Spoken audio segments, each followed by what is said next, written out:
Hello, fellow members of the Midnight Society. Welcome back to another episode review from the show Are You Afraid of the Dark? Last time, we covered The Tale of the Zombie Dice, a Vange story about a teen being forced to place a dangerous bet in order to save a friend. Tonight's narrative, from Tucker, is about a teen who encounters a cursed hockey stick. What? That can't be right. Hold on.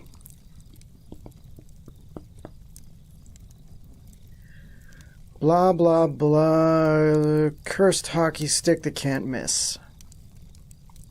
Okay. Well, I see we're running out of ideas. Anyway, submitted for the approval of the Midnight Society, I call this Season 6, Episode 3, The Tale of Jake the Snake. We open on Andy arriving at the camp, but no one else is there. He starts hearing noises in the bushes around the area. At first, he thinks it's the others messing with him, but quickly and foolishly abandons that notion. Whoa, big fella, calm down. It was a goof.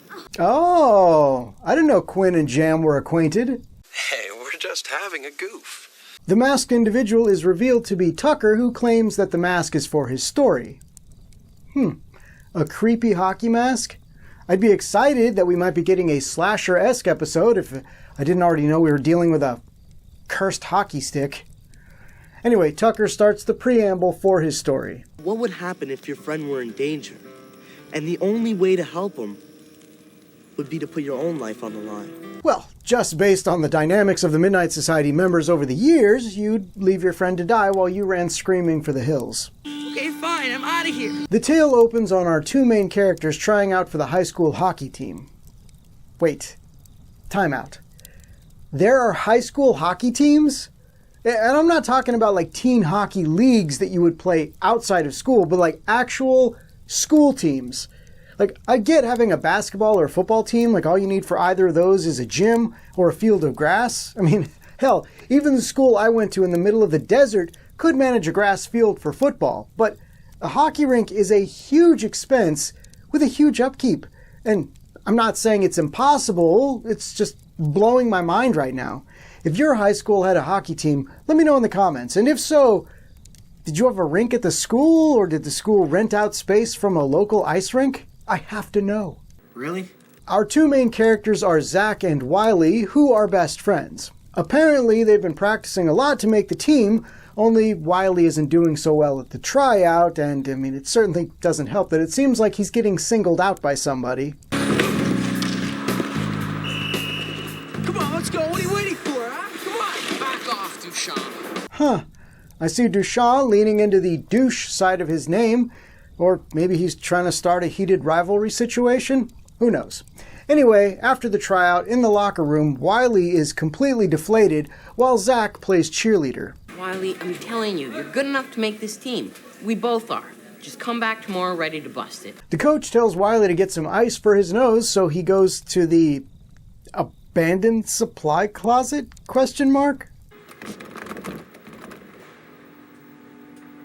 Hello? Anybody in there? Does it f***ing look like anyone's in there? There's no lights on in here. If anyone comes to that door, they are either a monster or a serial killer, or both. You remind me of a guy that used to play here. Well, I stand corrected. That man wants to lock Wiley in his sex basement. Get out! You're just jealous. So Wiley doesn't get out. He listens to the hooded figure tell him about Jake the Snake, a former player who wasn't very good at first, but became one of the greatest players ever. And how did he do it? I mean, it's pretty obvious, guys. Soft hands. You don't shoot the puck to your teammate. You sail it to him. It's a hockey episode. If you didn't expect Mighty Ducks references, you were watching the wrong channel. Anyway, how did he really do it? He got himself a new stick. It gave him a whole new attitude. Remember, kids, it's not your ability and practice that makes success. It's the equipment and your attitude. That explains why the Pee Wee basketball team I was on lost every game. It wasn't that we sucked. It was because we thought we sucked and had subpar basketballs. Wow. I feel so much better. Thanks, Are You Afraid of the Dark? The shadowy salesman tells Wiley that Jake used a magic hockey stick. At first, Wiley isn't buying it, so recycled Tale of the Vacant Lot villain says, If you don't believe me, try it yourself. All this stuff is still here. In the basement. "The sex basement? Don't do it, Wiley." Damn it, Wiley. So? Down in the boiler room, Wiley finds sticky rat traps, a snake skin, and various hockey equipment. Eventually, he finds Jake the Snake's equipment and his magic stick.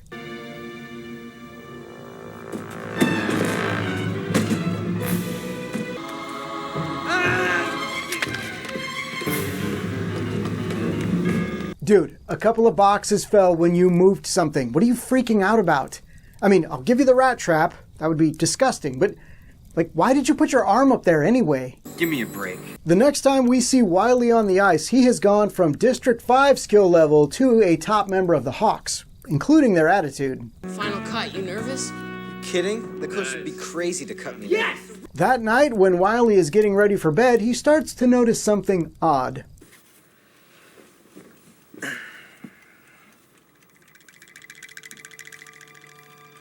Now, I'll bet the odd thing you all noticed is the same thing that Wiley did, and that he is starting to get a rash of some kind. But what I noticed is that this psycho is sleeping with his hockey stick. Tucker, I know this thing is cursed, but if his teammates catch him making sweet love to this stick in the locker room later, you and I need to have a serious talk, pal. Anyway, while Wiley is sleeping that night, this happens.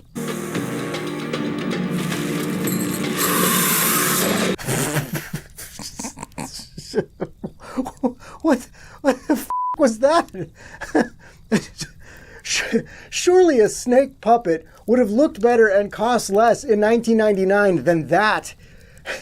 Hands down, the worst effect in the series so far. Wiley wakes up realizing it was a dream, but his rash has mutated. And that is why, if you're going to sleep with a random hockey stick you found in a boiler room, you always wear protection. Who knows what kind of STDs they'll be carrying? Anyway, the next day at school, Zach goes to sit with his friend at lunch when this happens. This is a team table, and you're not on the team. You can't sit here. Okay. I see what's going on here. I already made a joke about this earlier, but it turns out that was more on track than I thought. This is just the Tale of the Vacant Lot, but for boys. I mean, think about it. Both episodes feature someone trying real hard at something and indicating that they sort of suck at it. A mysterious but obviously sinister figure appears and offers them a thing that will turn their luck around.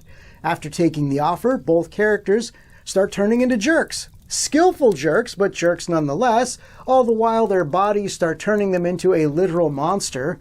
I mean, the main differences are that in Vacant Lot, Catherine got worse with each item she took from the shop, whereas here, Wiley's getting worse each time he uses the stick. Now, you might be thinking, hey, both episodes feature a sport element, so why is one for boys? And to that, I say, your inner voice could be anything. Why did you choose that one?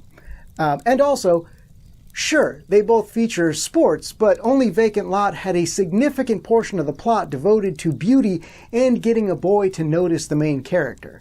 And sure, Wiley does quickly become besties with Duchamp, but it's not really part of the plot. You have no idea. Later that day in science class, Zach tells Wiley that he's turning into a jerk, and he says, New stick, new attitude. Zach takes the stick and notices the word snake on it. He asks about it, and Wiley tells him about Jake the Snake. Zach also notices Wiley's arm and comments on it, and Wiley says it's just a rash. Just a rash? You are peeling skin off your arm. That slutty stick has clearly given you syphilis, and you should prepare yourself for when stuff starts falling off your person. See anyone laughing?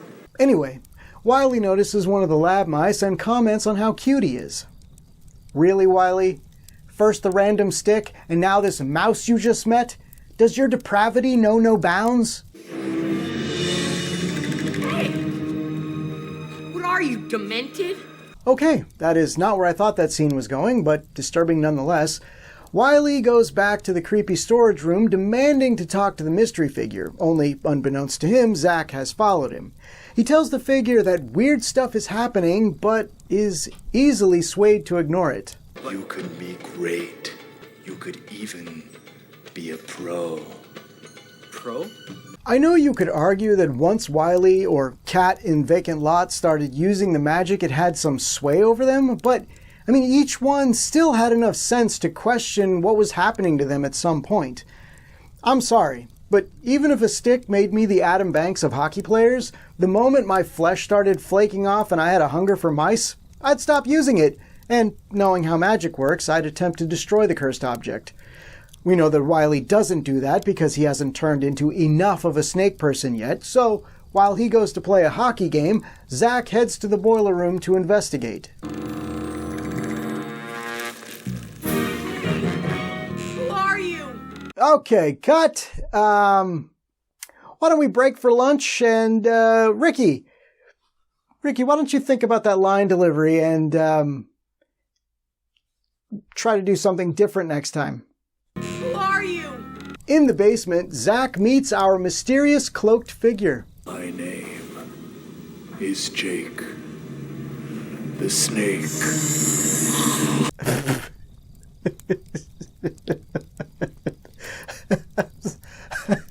I'm sorry. I don't mean to laugh because, like, ultimately it's a fairly effective makeup, but when I first saw it, I uncontrollably burst out laughing. And I think it's just the idea of a man with his face painted black, wearing contacts and 4 fangs that really tickles me. But, I mean, when you're on a tight budget, you know, this look coupled with the reptilian gloves do a decent enough job of selling the idea. Thanks. Jake spells out what's going on. He was the first to use the stick, and it turned him into whatever he is. Many others have used it since, but they don't turn into what he is for reasons. Each time Wiley uses the stick, he progresses the transformation. Wiley only needs to use the stick one more time, it seems, and then You'll join my friends. Adult Brain here with 2 major problems with this plot.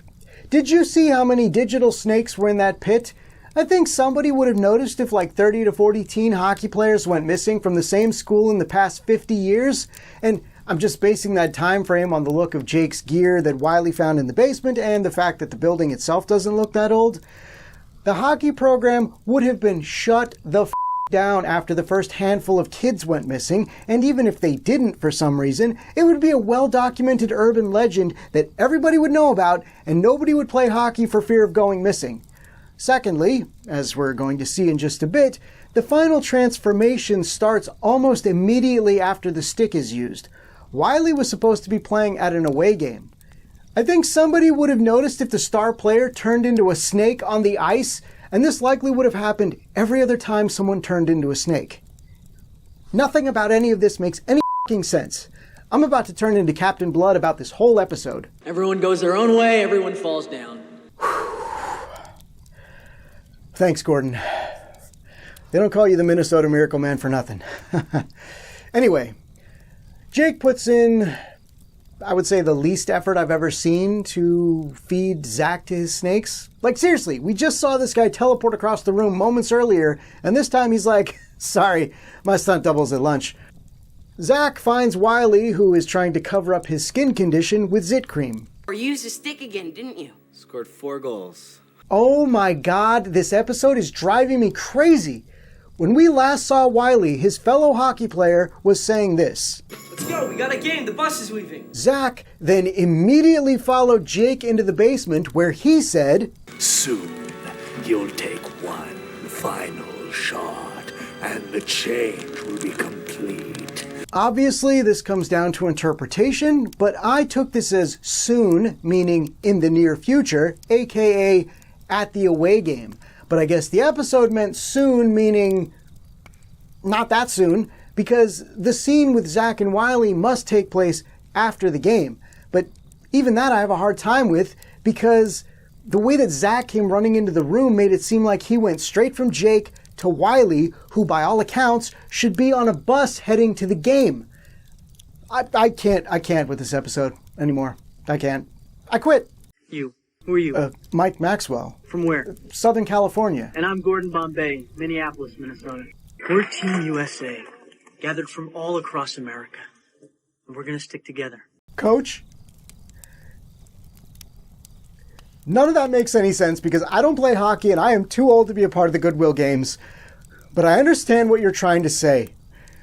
I'm going to see this episode through because ducks fly together. Quack. Quack. What am I doing? There's nobody here. Man, what is with you? Zach tries to warn Wiley what will happen if he keeps using the stick. Wiley accuses him of being jealous. Zach tries to then take the stick, and they get into a little scuffle over it, and Zach locks Wiley in a closet. He then returns to the ice rink, apparently after hours, and breaks into the storage room. If you knock off the handle on one side, the handle on the other side would also fall off. They hold each other in place by screws connecting them. And why wasn't reaching through the glass and unlocking the door your first step if you were essentially going to be doing that anyway? No way this is happening. Zach thinks he can just give the stick back to Jake and all will be well. Oh, you sweet summer child.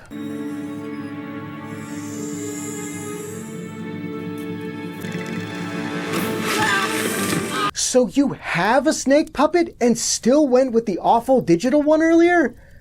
I'm even more mad about that effect now. Oh! Anyway, Wiley shows up and tries to help Zach, but his friend gets pulled into the vent.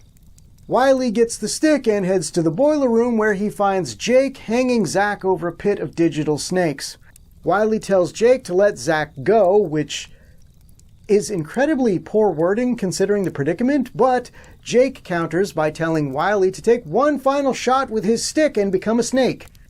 Wiley decides to practice his triple deke and takes a shot, but not the one Jake expected.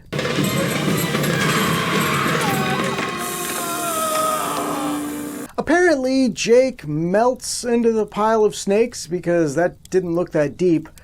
Also, we had some real snakes mixed in with rubber snakes in that shot, which looked good, reinforcing that the digital snakes were a bad decision.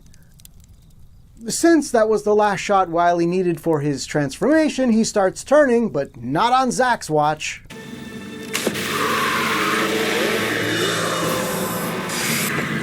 Score two. I'm not mad, okay? I'm just disappointed. What am I saying? I am f***ing furious! I am tired of these motherfucking digital snakes in this motherfucking episode. I don't remember asking you a damn thing. Sorry. Moving on. With the stick destroyed, Wiley turns back to normal. He apologizes for being a jerk. Zach tells him that he now has a problem. Without the stick, he's just a crummy hockey player. To which Wiley responds, I wasn't a crummy hockey player. Yeah, you were. No, I wasn't. You were. The tale ends with Jake's hand seen reaching out of the snake pit. You know what? I'll bet this snake magic is Goth's from the Tale of the Sorcerer's Apprentice. It was a Betty Ann story, but it was about magic, which Gary loved, so Tucker could have heard about it from him, and it inspired this story. That's my headcanon anyway. The episode ends with a throwback to the OG storytellers. You know, getting freaked out for no reason.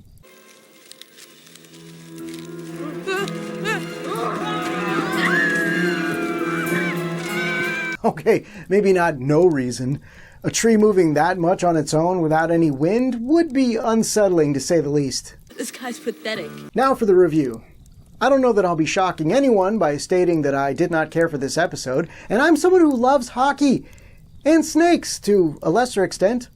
The plot was recycled, the acting was meh, and the effects were laughable at times. I don't believe it. The settings were wasted. The last two episodes had such promise with the arcade and the ice rink, and both times we just end up in a basement/boiler room for most of it.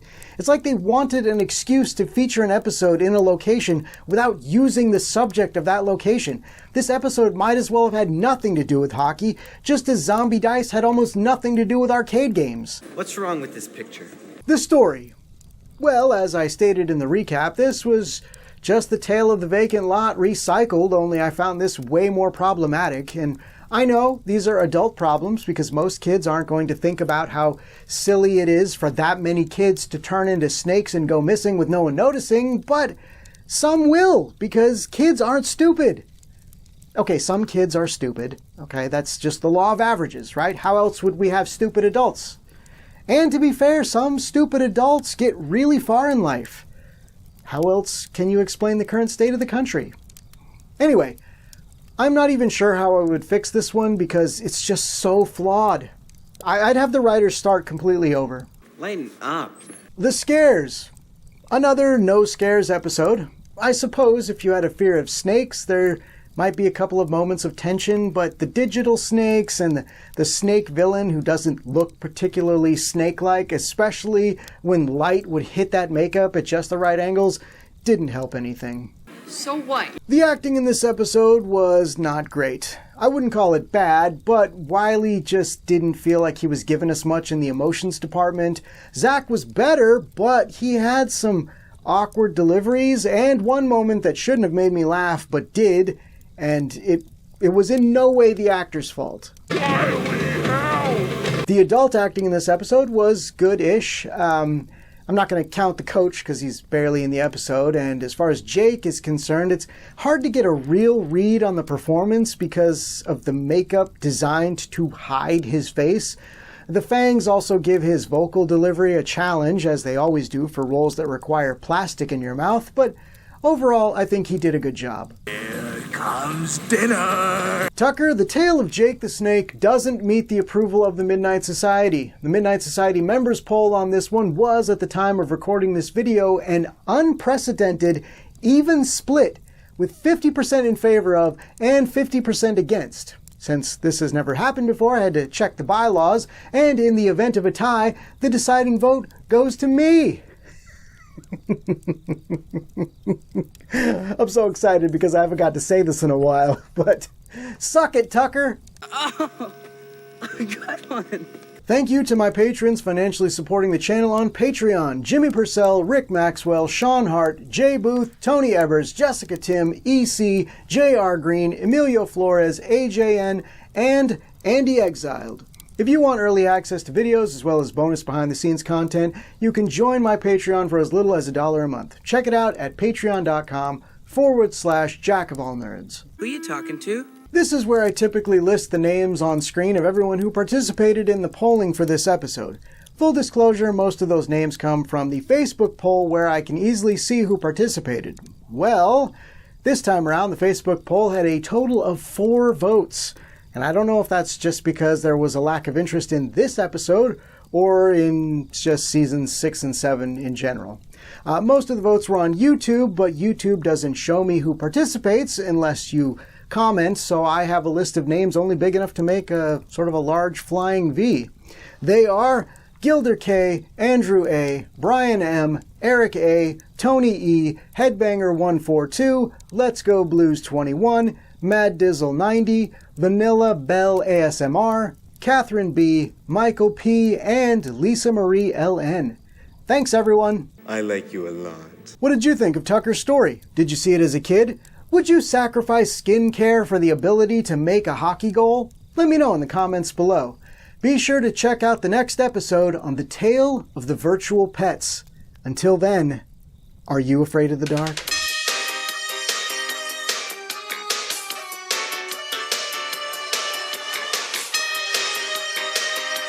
Who are you?